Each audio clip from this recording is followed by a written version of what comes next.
Shalom peuple de Dieu, j'espère que vous allez bien par la grâce de Dieu. C'est encore votre frère Jaidi. Aujourd'hui, je vais vous partager un petit message que Dieu m'a mis à cœur.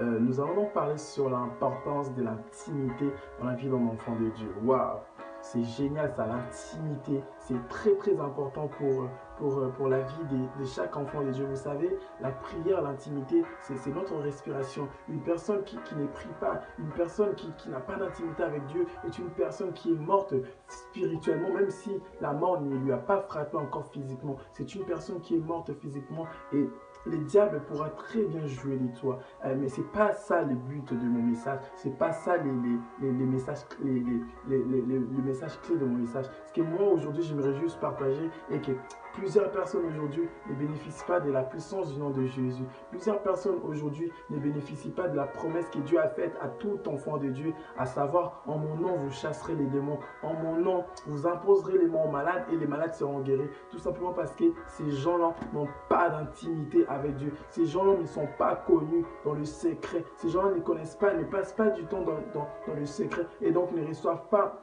cette autorité spirituelle de pouvoir chasser les démons, de pouvoir guérir les malades. Et vous allez me demander comment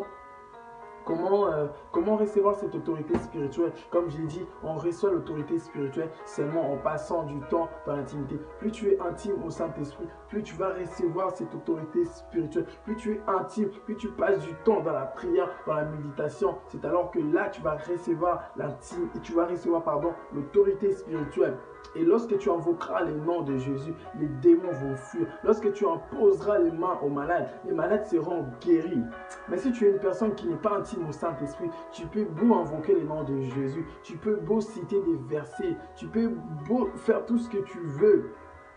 Rien ne se passera. Cela ne remet pas en cause la puissance du nom de Jésus, ni le fait que la parole de Dieu est fausse.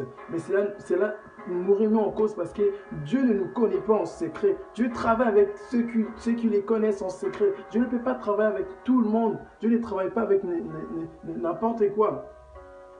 Vous savez, le fait d'invoquer le nom de Jésus, le fait de citer des versets ne fait pas peur au diable parce que même Satan, en venant tenter les diables, en venant tenter Jésus dans le désert, avait la parole en lui. Il connaissait la parole. Donc le fait que tu invoques le nom de Jésus, le fait que tu cites des versets bibliques face au diable, cela ne lui fera pas du tout,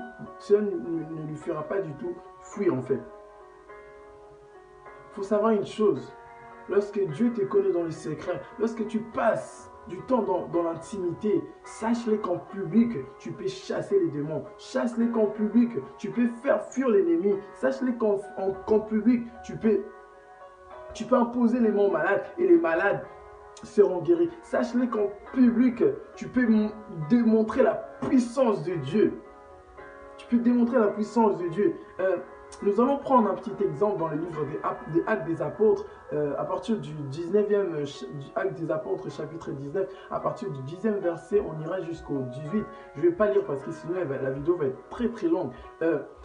Dans ces passages que je viens de vous dire, on nous parle de l'histoire de l'apôtre Paul et des sacrificateurs et de fils de Sceva, si je les prononce bien. On voit que l'apôtre Paul était en train de guérir les malades, était en train de faire des miracles, était en train de chasser les démons au nom de Jésus. L'apôtre Paul était en train de chasser les démons au nom de Jésus, faisait des miracles au nom de Jésus. Et le fils de Sceva voulait faire la même chose. Ils invoquaient aussi le nom de Jésus pour pouvoir chasser les démons. Mais qu'est-ce qui s'est passé? Ce qui s'est passé est que ces démons-là, cet esprit-là leur dira, qui êtes-vous? Qui êtes-vous? Je connais Pierre, je connais Jésus, mais vous, qui êtes-vous? Aux yeux de ces démons-là, le fils de Sceva n'était pas connu. Ils n'étaient pas connus. Et cet esprit les avait frappés. Mais pourquoi c'est là? Pourquoi c'est là alors que l'apôtre Paul aussi avait invoqué le nom de Jésus? Tout simplement pour comprendre que l'apôtre Paul connaissait ce Jésus dont il servait.